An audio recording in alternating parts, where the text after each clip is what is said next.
Hey there, beautiful people. Welcome to this week's episode of the Montpelier Happy Hour here on WVEW 107.7 LP Brattleboro, your community radio station. I'm your host and producer of the show, Olga Peters, and this is where we talk about how everything in Montpelier shakes out for the rest of us. And let's invite to the show regular contributor Emilie Kornheiser, one of three reps from Brattleboro, who is just finishing up the primary. And I can say she won her primary. Congratulations, Emilie. Thank you very much, Olga. Very glad to be here, if a little sunburned from a day at the polls. Yeah, you were there turning out the vote, weren't you? Mm-hmm. Well, I also want to welcome to the show John Walters, journalist behind the Vermont Political Observer. Very glad you're here. And I want everyone listening or watching the video right now to give John a massive round of applause because he is currently fighting COVID and is just for us sitting upright and putting words together. So thank you, John, for being here. We really appreciate it. Occasionally drinking Gatorade, which is Good job. not my normal wheelhouse, but it helps the throat. So anyway, it's been a rough 10 days or so, starting to feel better. I'm glad to hear that. Yeah, COVID's no joke. I think we're starting to normalize it a little bit, but it still is a virus. It's no joke for a lot of people. It's a very long haul. Well, we are here to talk about the primary that happened this week. And, I want to start, Emilie and John, so I've been, catching up on a lot of the coverage of the primary. And I've heard a few pundits say, gee, it was kind of a ho-hum primary. Nothing very exciting happened. And I don't know, maybe I'm just being Windham County centric here. But I thought it was a very exciting primary. It felt in part exciting because it felt like we had more contested races than we've had in past primaries. I haven't gone and counted them up or done any survey, but it just felt like there was more choice, and so more conversations around things like policies and people's leadership styles and all those things felt quite exciting. But then also, this is me being Windham County centric. We had Emilie, you were running a contested primary. Ian Goodnow and David Gartenstein ran a contested primary in Brattleboro. And we also had a rather interesting race happening in Vernon and Guilford, otherwise known as Windham 1, that I would say got a little bit down in the muck and the mire at times. So that's kind of what I'm sitting with right now. I'm wondering from your perspectives, what did this primary say? Was it different from past years? Is it pointing, come November, pointing in new directions where we might be going as a state? I mean, I don't know. What do you think? I think so. In terms of like the primary and the visibility and excitement around the primary, I think because we had so few contested statewide primaries where people campaigned heavily, it was ho-hum in certain ways. However, between the ne'er-do-well situation in Guilford Vernon and a few contested primaries, and I think the governor a Republican interfering in the Democratic primary quite explicitly, it's actually a really interesting development, to say the least. And I think there's things to be said about that made it an unusual primary and exciting in that unusualness. Probably not so exciting in the results for the governor. Now, when you talk about the governor interfering, are you referring to the text that went out throwing support behind Stuart Ledbetter, or are you referring to other things? So there's been long time. I mean, I think we should spend like real time on this conversation, but so for months and months and months, there have been sort of whispers and conversations about the governor getting like actively involved in recruiting centrist Dems to run, or even Republicans to run on the Democratic ticket. And, like that's long been the purview of the progressives to do that kind of thing, right? So like, it's not like it's never happened in a Democratic primary before. But recruiting folks is one thing and is an interesting move in and of itself. Like, why not fix your own party buddy? But the other piece is it wasn't just a text in support of Stuart Ledbetter. The text actually went out in there were text messages in a number of different districts in support of candidates. Thank you.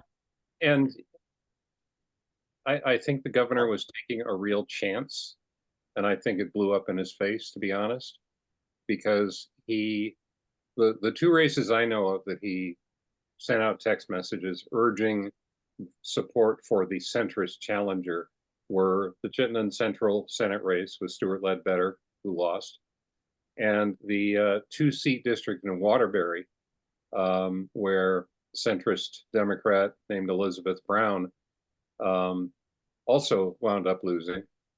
And, you know, when the governor not only intervenes in Democratic primaries, but intervenes in a race involving the Senate President pro tem, and not one, but 2 House committee chairs, Tom Stevens and Teresa Wood, he already had a terrible relationship with the legislature. I mean, I can't see this. I certainly don't see it helping. And I think it was a significant overreach on his part, and also a failure of imagination on his part, because I think there are things he could do, and I've written about this, where he could influence the course of politics, but he's not doing them. He's never been good at doing that stuff. But just to send out texts and meddle in Democratic primaries, I think is a dangerous game, and it did not work. And he's probably going to be dealing with, I mean, I know we're all adults in the room and all that, and we're all trying to work for what's best for Vermont, but you know, when you have the governor actively trying to defeat committee chairs and the Senate president, that's kind of a big deal. And again, would have been like just sort of normal, reasonable politics to recruit a candidate on the Republican ticket to run against those people and throw all of his weight behind that Republican candidate. That's very different than interfering in another party's primary, which even though we have all of this, and that's sort of like an interesting part of the primaries, like we have all of this, parties are not government entities, right? They're separate from government. And yet they have a level of formality to them that the Secretary of State's office supports, right? Like, so how does it's an interesting piece of the whole puzzle. Yeah, and I mean, the governor has absented himself from Republican Party affairs since roughly 2017, I believe. And you know, it's on him. He's the only voice of sort of like this moderate conservatism that could provide a counterweight to the increasing Trumpism in the party ranks. And he just hasn't done it. I can kind of understand why he doesn't want to, you know, get into, you know, cleaning up that particular stable. But, you know, my suggestion to him, which I make in full confidence that he will never take it, is, you know, get some of his, you know, contractor buddies and some of his business buddies and some of the business types who squandered thousands of dollars supporting people like Stuart Ledbetter and Elizabeth Brown and Amanda Ellis Thurber, and start a PAC. You know, leave the Republican Party out of it. Start a sort of a centrist, common sense leadership PAC where you recruit candidates and you help train candidates. You know, he and his friends could easily put together, you know, $250,000 or $500,000. He could throw his entire campaign treasury. He has about $500,000 in the bank. He's not going to need it this fall.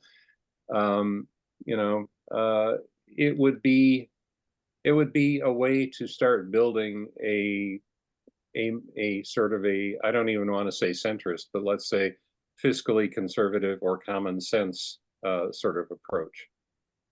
Instead, he's talking about restoring balance to Montpelier. And, you know, I've been following Vermont politics since 2011. And Republicans have been saying restore balance since at least 2011. And it doesn't work. It doesn't communicate. It doesn't change anyone's mind. You know, people, for whatever reason, and we can discuss this maybe during the course of this hour, people seem perfectly happy voting for Phil Scott for governor and voting for supermajorities and Democratic supermajorities in the legislature who have an agenda of their own and have earned as much of a mandate as Phil Scott has to, pursue the agenda. So, if I were advising him, I would say, don't even bother with the Republican politics. Try to build that third way. And he's probably the only person in terms of influence and stature and appeal to people with money. He's probably the only person who could do it. So and let's. I only throw it out there because I know he'll never listen to a word I say. Emily. I want to say more things about the governor and things I sort of like learned during this election cycle about people's perceptions of him. But I also want to talk about like the LG race and the governor's primary and other things like that. So I don't know, leave it to you, Olga, to choose whichever direction my next sentence is. Well, before we get to some of those things, and these, what you wanted to talk about may tie into this, but this was something I wanted to ask both of you is, I think it was the last election cycle. I remember you, John, talking about, because of what's happening at the federal level, a lot of Republicans no longer felt at home in the Republican Party, and so had kind of migrated either to being independents or Democrats, and how that might shift the Democratic Party. And Or yet agnostic. in this primary, I'll just finish this thought, the Vermont GOP sent out a press release right after the primary saying, oh my gosh, the Dems are this total like far left radical, policy party. And if you want to be a centrist, if you want to be moderate, your only home is the Republican Party. So I wanted to just put that to both of you and get your thoughts.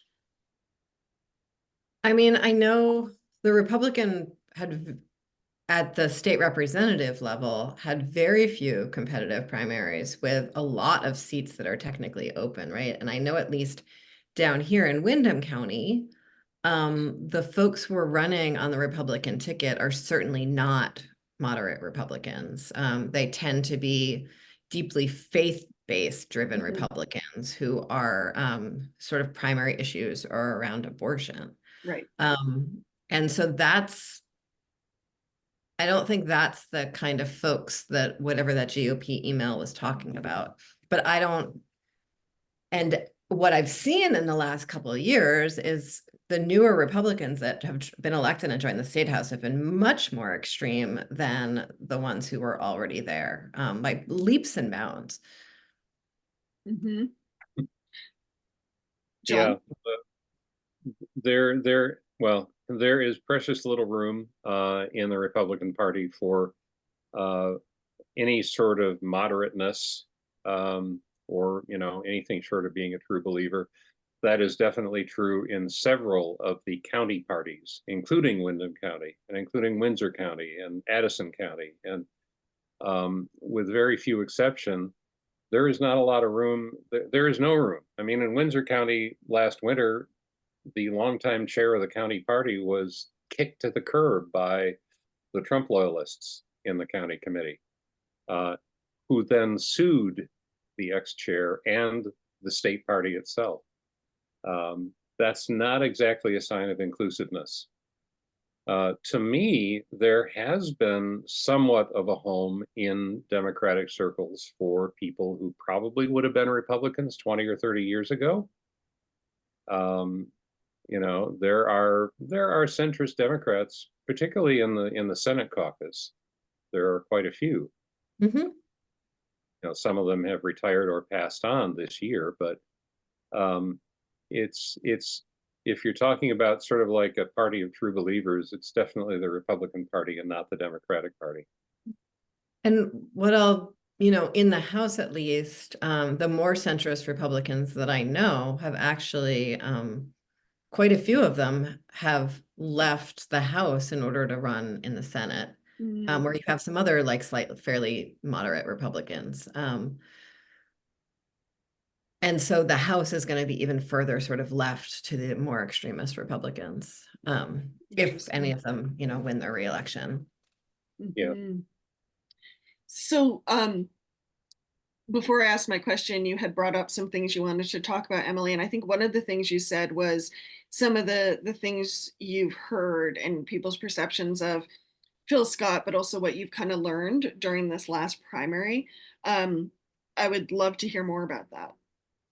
So specifically what some of the conversations I had with people during this primary about the governor, Mhm. I don't think we have time to talk about all the things I learned during this primary, but about the governor, because I think other times that I've knocked on doors and campaigned in the past, I don't think I was ready to be as like, I felt like I could just sort of ignore talking about the governor before. Hmm. And it's actually at this point impossible to talk about getting anything done legislatively without talking about the fact that he's just like not implementing laws a lot of the time that we have, passed into law. Like the administrative apparatus has been broken under him. So like it came up more this time around. And what I heard really over and over again was less like he's a nice guy, or like it's so nice how he walks the middle ground, or like we need balance, right? Because like it is Brattleboro and I was reelected, and like, and Brattleboro's, like Brattleboro votes for him too. Mhm. It was to a T, people talking about hearing his voice during COVID and how soothing it was. And like, I would go deeper on it with people because and then I became fascinated. So I was like getting a little, like, it became a psychology question more than even like me campaigning because, well, whatever. I talked That to would people be a about very fascinating thing to yeah, hear. I mean, I Yes. talk to people about their flowers too. So like, I want to be clear, like I'm not a very, efficient door knocker. So what people said, it was really like it's less about he handled the pandemic so responsibly, which is what I sort of heard before, but I'd never really gone deeper on it with people. And it was really like people still have like a bodily, emotional, somatic response to him, his name, and his voice because he was the trusted thing in their life during the scariest times they've ever lived through. And it Fair is like enough. a fully like ingrained in people's synapses thing, totally separate. And like, politics is not very logical and rational in the best of times, but like this is really like those moments hardwired something in people related to him personally, having nothing to do with what he stands for, his party, whoever he's going to sort of like make his next anointed one. Like, I think that's why he is sort of like stands apart. And it's not because of something fantastic he has done. It was really, really interesting. And it happened enough times that I don't feel like I'm just making things up on the radio. Mhm. That's fascinating. That's really fascinating. And it's fascinating. I mean, John right now is dealing with COVID, so COVID has certainly not gone away. But perhaps the dark times of COVID, hopefully, knock on wood, have gone away. Um, so it's interesting that they're still hanging on this many years later. And again, like it was not like a logical, rational conversation. It was really like people just sort of like wired, connected, really like, imprinted, I Mhm. think, like ducks and whatever, like Yeah, it was pretty incredible. yeah, I think that's fascinating. Thank Yeah. you, Emily. John, do you have any response to that? Any thoughts? It's a really good observation. It does help explain the phenomenon of why the same group of people keep voting for all these crazy Democrats and for Phil Scott at the same time, which seems to set up a sort of an institutional gridlock that would be in nobody's interest. But I can understand why people would be comforted by the familiar and those dulcet tones, especially when you got to hear Phil Scott alongside then President Trump during the darkest days of COVID, talking about injecting bleach and shining lights up people's butts. Um, Phil Scott was a voice of calm, if nothing else, and so if that has made him a, I don't know, a hero for life or for however long he decides to stick around, then well, there he is. Mhm.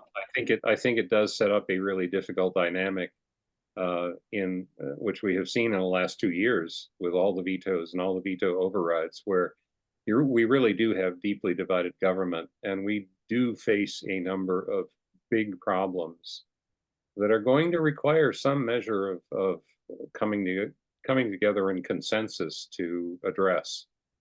Whether it's homelessness, opioids, housing, workforce, K-12 education, higher education. Um, there are a whole lot of issues.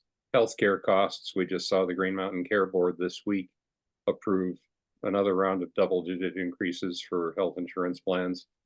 The warnings that our healthcare system is nearing the collapse point. These are big issues that are going to require serious, in-depth conversation and some measure of coming together. And hopefully there is a commitment on the part of our politicians. I certainly see a lot more of this in Vermont than I do nationally, say, where no matter where you come from ideologically, there is kind of a fundamental desire to solve our problems, which is often not the case with particularly the Republican side nationally. And so there is reason for hope, but the results of the primary at least seem to set up, my initial view of the November election with the sort of the centrist Democrats losing is that we are, I think, likely to see a return of supermajorities and 2 more years of what we've had the last two, which has been dramatic. And the Democrats have done some significant things over Governor Scott's objections, but it doesn't help when there is so much conflict. Right. And I think what I hear you say, John, is um, the place where things are breaking down, where we could perhaps be making more progress on finding solutions for some of these big issues, is when Scott's not showing up to the table to work with the legislature on these problems. Is that what I'm hearing? Yeah, I mean, he insists that he's always ready to come to the table, but he never seems to be at the table. Um, and I've heard for years, I've been hearing deep frustration on the part of Democratic leaders in the legislature about his uh, refusal, reluctance, absence, and how, I mean, some of the veto controversies we've had are innate in policy differences, but a lot of them have been kind of nitpicky.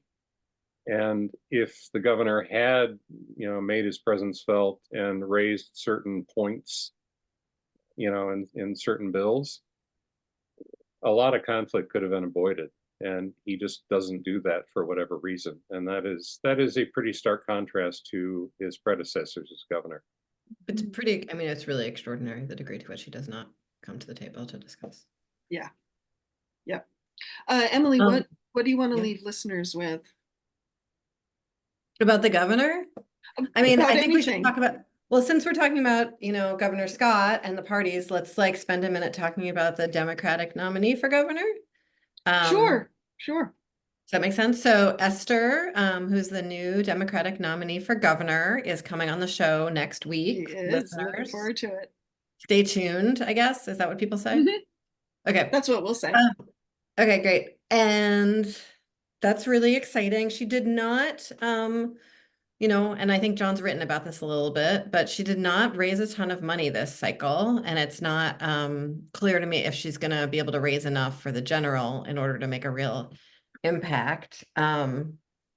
She's come down to Windham County a couple times, certainly. I will just say that like both in the LG's race and the governor's primary, I don't think Windham County got anywhere near enough attention.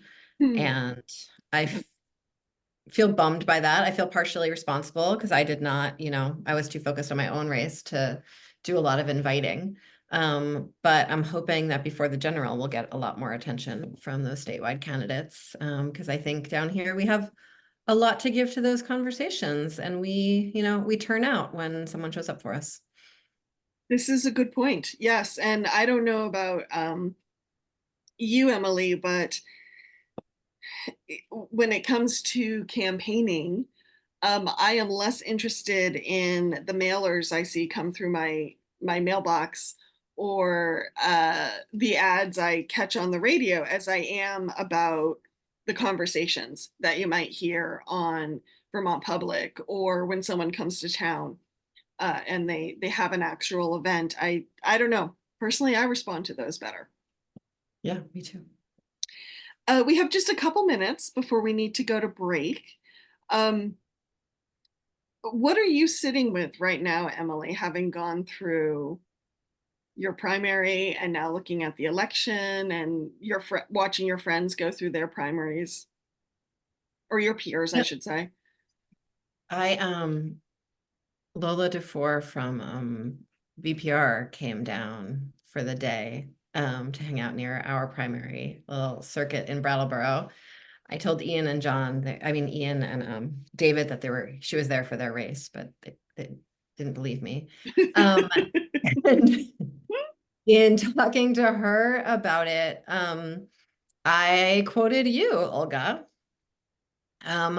which is that you never know when people are going to enter the conversation. And I, continue to think primaries are a really great access point, especially competitive primaries, for people to enter the conversation. And it's, striking to me as a legislator who I think, is definitely in like the top 5% of communication with my constituents of sitting state representatives. And there's just like a lot of people who aren't looped into all of the different channels I try to use. And that's really hard, and it matters. Like, it matters for people to know what's going on in this state. It matters, voting is one thing, but all the conversations that lead up to that and afterwards, I think, are even more important. And so I have sort of a renewed desire and a renewed confusion in how to reach people. Just like talk about all this stuff with people when no one has real much time to show up for anything, Yeah. And the national scene takes up so much oxygen. Yes. That, Yes. People, to the extent they are engaged in politics, it's national politics. It's not state politics. And I say this as someone who has been writing about state politics for 12 years and obviously care about it. The vast majority of people just don't. And I don't know exactly what we do about that. Democracy certainly works better when people are engaged and they have a sense of the issues and what's important and who their representatives are and how to reach them. But we just had another primary with a dismally poor turnout, and kind of seems to be the way things are. And on that very happy note, thank you, John. We're going to hear from some underwriters here on WVEW 107.7 LP Brattleboro, your community radio station. And stay right there. We will be right back.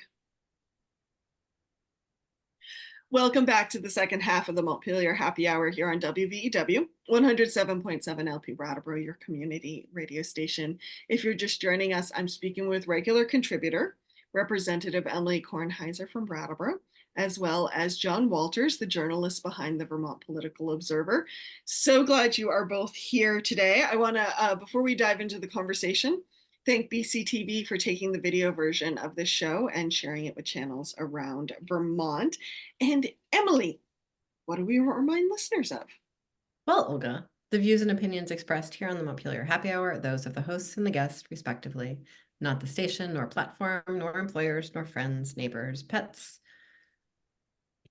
Houseplants. No one. No Houseplants. one. I was like gonna get into mycelium, and I decided I would sound like too much of a hippie, so Kale, not their kale.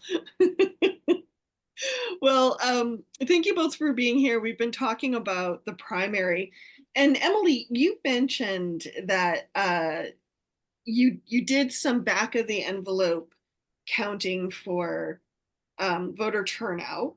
And I know you're still going through those numbers, but what did you find? What's the early numbers telling you? So I just looked at turnout for numbers in West Brattleboro, and I don't even have all the numbers I need to get like a full picture here. But and the other thing that was really interesting that I noticed a lot in this election is people kept on telling me, I'm a registered independent, I'm a registered Democrat, I'm a registered Republican. And I'm like, and I never knew what to say. I'm like, because it's not the kind of thing where it's useful to be like, that actually can't possibly be true, right? Because like it's people are just using it as a figure of speech on their path to actually say something else. Mm-hmm. And I sound like a distracted bad listener if I, but like it was sort of this interesting phenomenon happening this time around too. And people do it on social media particularly a lot, but people were doing it in real life with me. And so we don't have party listeners who are not aware. We don't have party registration in Vermont. Every election, you get to pick whichever ballot you want to vote on. And frankly, in my primary, I was concerned that I was going to get a decent number of crossover voters who generally would vote Republican and decided to sort of jump onto the Democratic ticket, right? The same way we saw lots of Democrats jump on the Republican presidential primary ticket to vote for, I don't even remember her name. Nikki Haley? Thank Yeah. you. Way Way back Nikki. when. Um, and so I've just like looked at the numbers a little bit to try to figure that out, and I still don't know anything. But in Brattleboro, in West Brattleboro, in the Democratic primary in 2018, we had 816 folks. In 2020, we had 904 folks, but that was when primary ballots were mailed to every single house that year, right? In 2022, it was just 762. We were not mailing anymore at that point. Mm-hmm. And then this year, it was 874.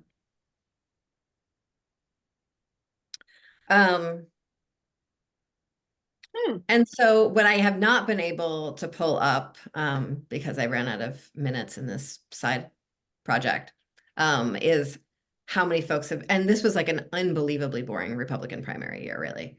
And so I don't know if Republicans didn't turn out or if they pulled Democratic ballots. I don't know how many progressives who often vote in the progressive primary went over, would need to spend way more time. And I also don't know what that looks like statewide this year. But I think it's worth digging into all of that and figuring it out.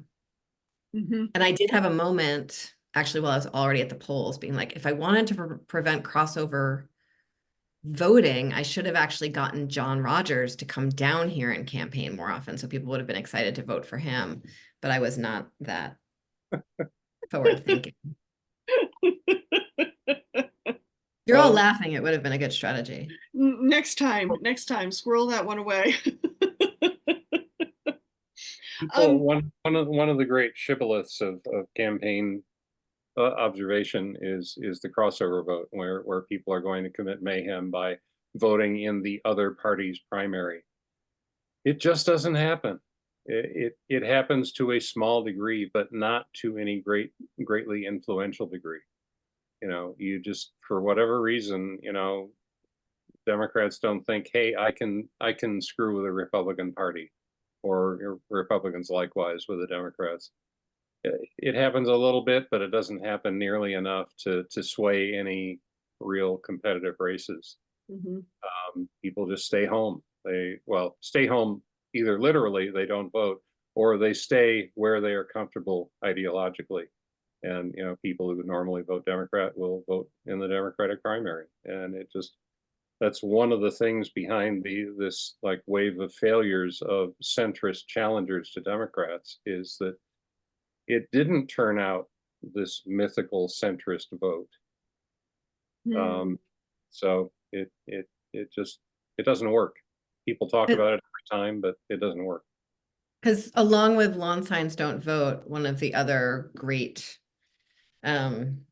truisms, I don't have all the Tropes. words yet this week. I've really used tropes. I don't know if it's a trope because I think it actually, anyway, one of the other things that candidates say to each other is that it's like it's harder, it's so much harder to motivate a voter who doesn't usually vote to get out to vote than it is to do anything else, right? Like it's much easier to persuade an existing voter. But to get someone to vote who doesn't usually vote is a huge, huge ask. And I think similar crossover voting is close to that in terms of that Mm-hmm. said, like, you know, there's no doubt at all that that's what happened in Wyndham 1. And so it might be worth spending some minutes on that. Mm-hmm. Mm-hmm. Well, yeah, let's talk about Wyndham 1 for a moment. It's for those who don't know, Wyndham 1 is a district that covers the towns of Vernon and Guilford. And the two candidates that were running against each other in the primary were Zon Eastis and Jason Heron. And one thing worth noting, I think, about Jason, and he does talk about this on his campaign website, is he has run before, but he has run on the Republican ticket. And he decided this time to run on the Democratic ticket. And I have to say, this campaign got a little interesting. This race got a little interesting.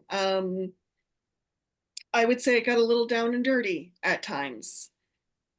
Wondering what your thoughts are, folks. So I want to someone shared something interesting about what they actually think his strategy is, which I think might have some real truth to it. And I want to put it out there again, saying this is not my idea. But And you when know, you say he, who do you mean? Jason's strategy. So a few years ago, we knew that there was an explicit strategy among certain extremist Republicans, maybe even folks that don't even define themselves as Republicans, but just as extremists, to basically like bring down municipal government through public records requests. I don't know if you all remember that, but really doing these like very extreme asks of small towns in order to just basically like crash their systems and cause chaos, right? And that happened in some places in Vermont and a lot more in other places around the country. And in Guilford, Jason Heron has had a pretty sizable project of going after the select board there, and suing the town and just generally messing things up and causing taxpayers a lot of money and reducing trust in government, right? With his questions. And we know he's very clear that he's like one of the Convention of States people.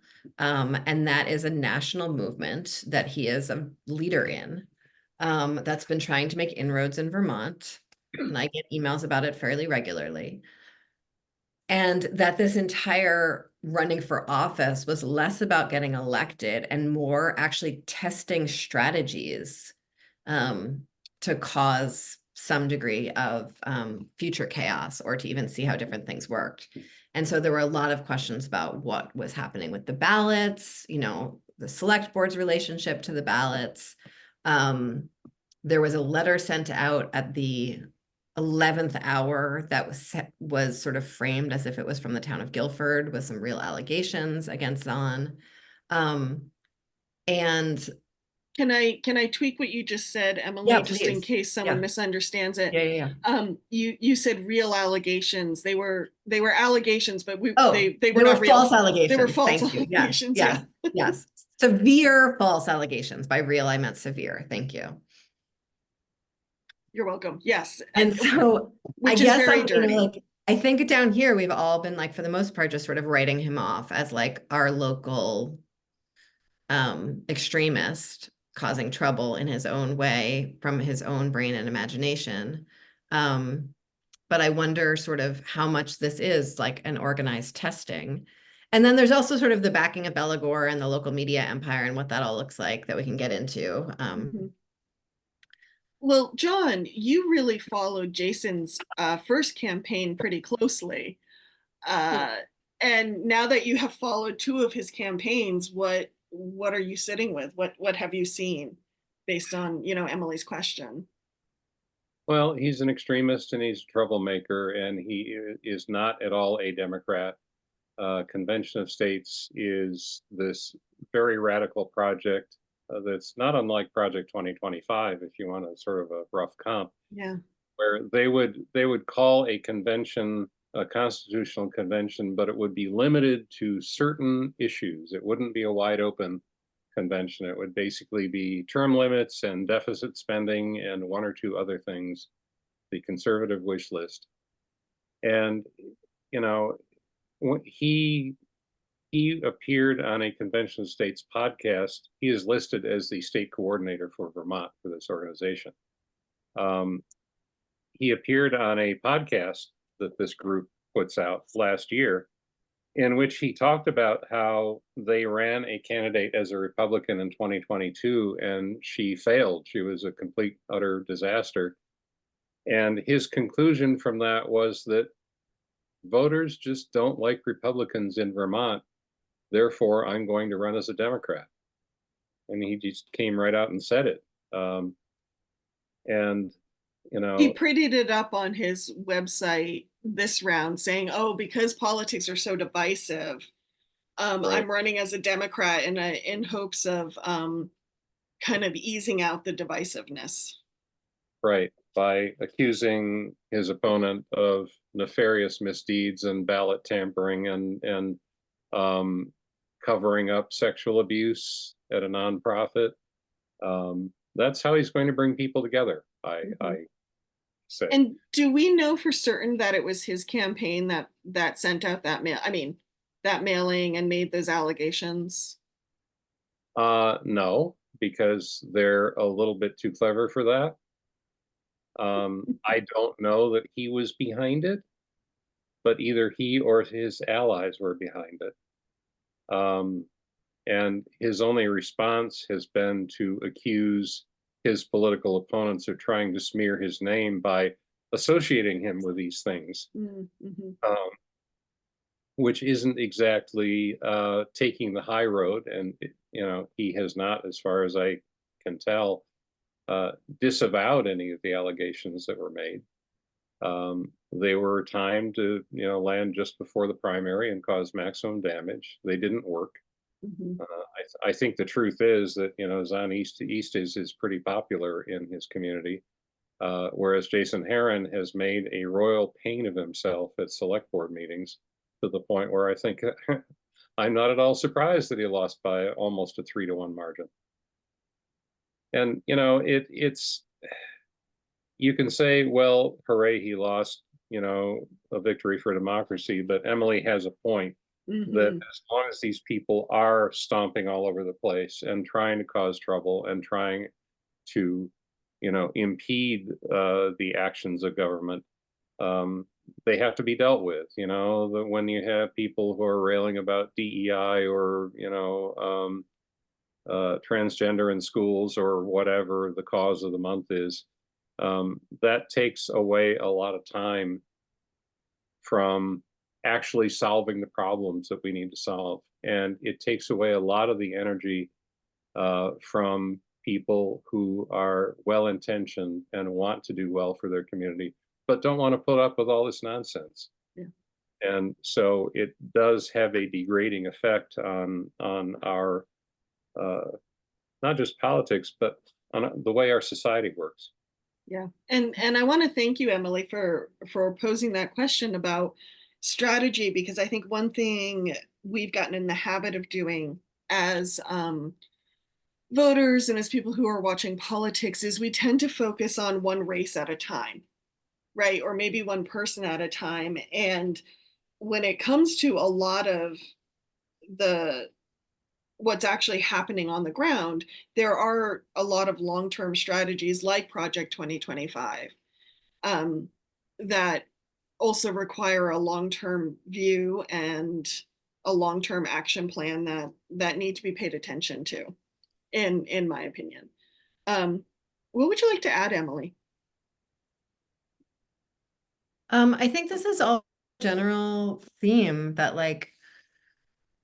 I think people overly focus as just humans, I think it's a very human thing to do, but I think social media makes it worse and celebrity culture makes it worse in these moments of the single individual whose name is on the ticket, and less about that person's job truly being representation. Mhm. And that representation only works, I'm such a broken record about this, like when the community shows up and has that representative's back and holds that representative accountable, not just through the electoral process, but through conversations, right? Mhm. This just happens once every 2 years. And so I think when we make Jason Heron the standout weirdo, or Governor Scott the standout hero, we lose track that each of us are like, deeply, are just regular humans deeply entwined in our communities,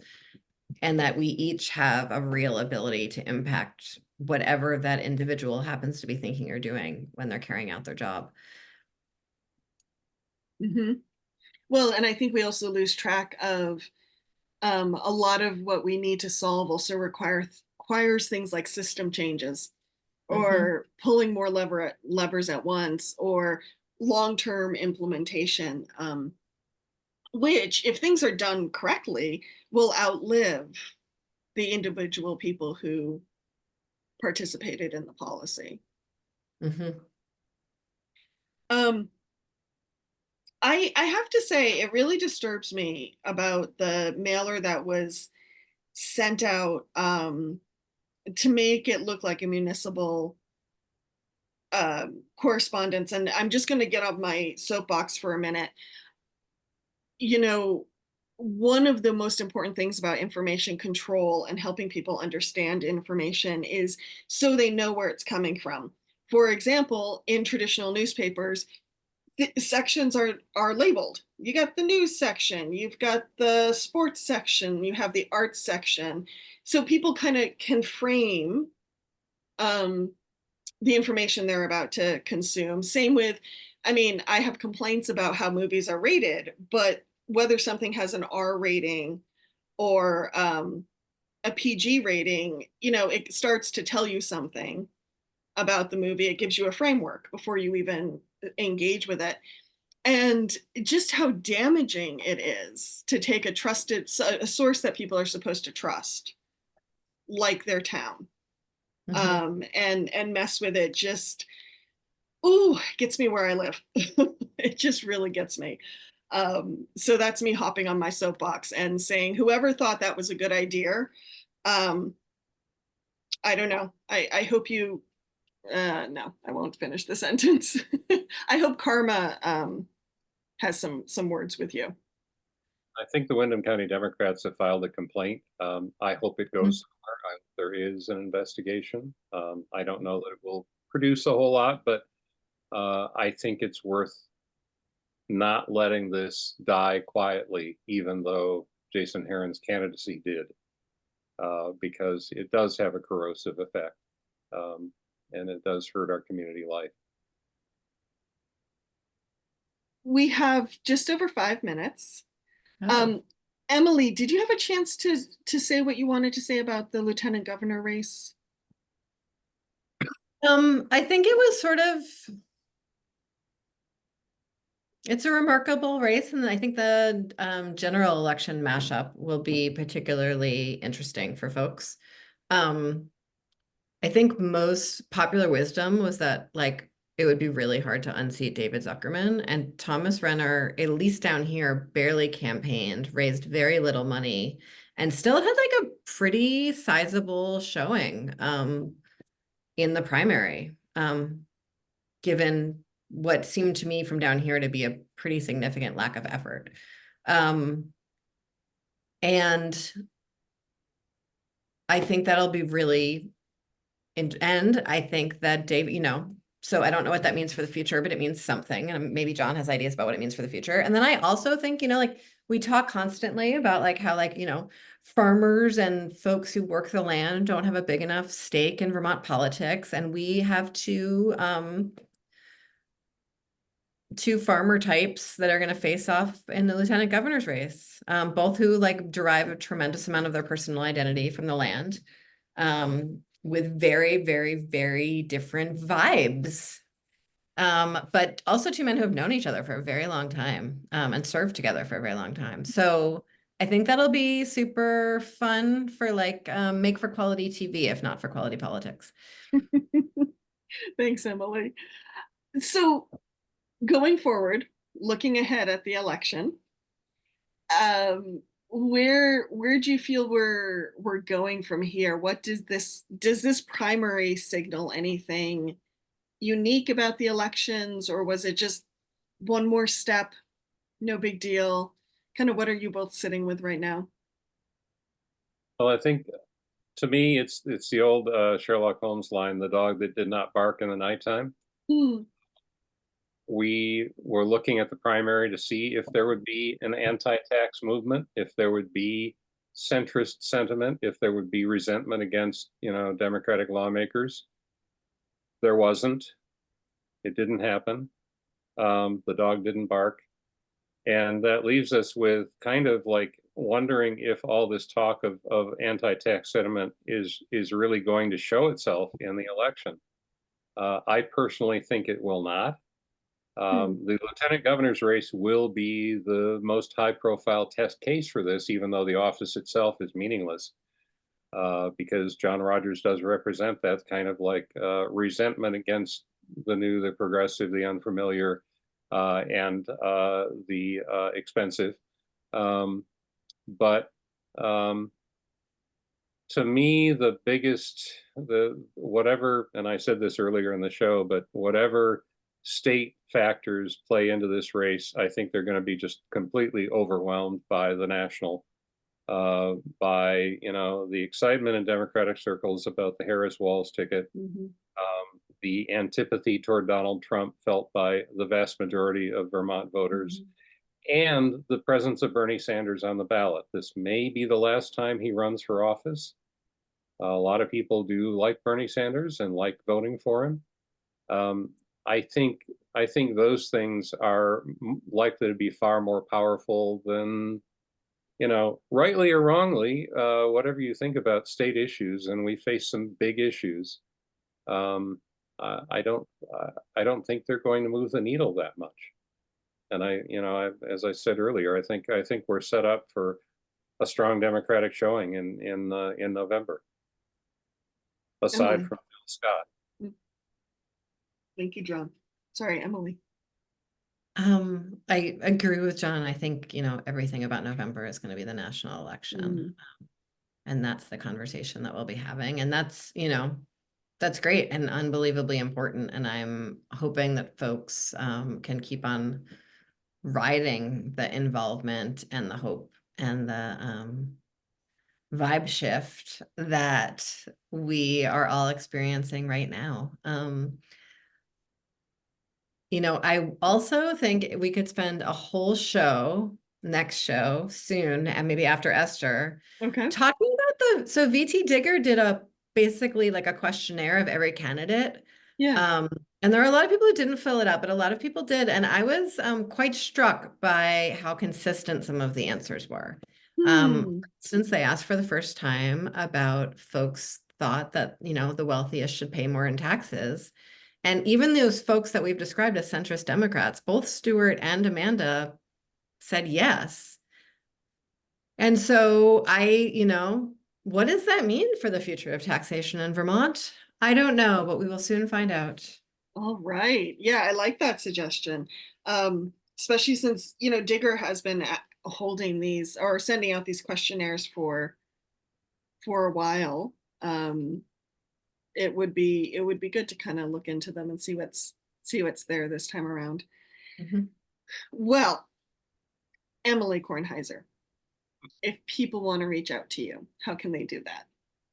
Folks can go to my website, emiliekornheiser.org, and you'll find email address and phone numbers and ways to sign up to receive my very detailed and somewhat geeky newsletter. And I'll be here every week talking with you, Olga. Folks can tune in then. Yay! And John, if people want to read more of your work, how can they do that? First, I'll just say that geeky is one of the prime characteristics you want in like the chair of a tax writing committee. Thanks, John. Yes.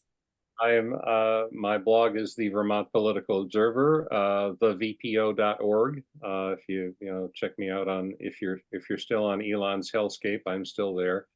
And at the VPO 1, the number 1, I'm easy to find. Let's put it that way.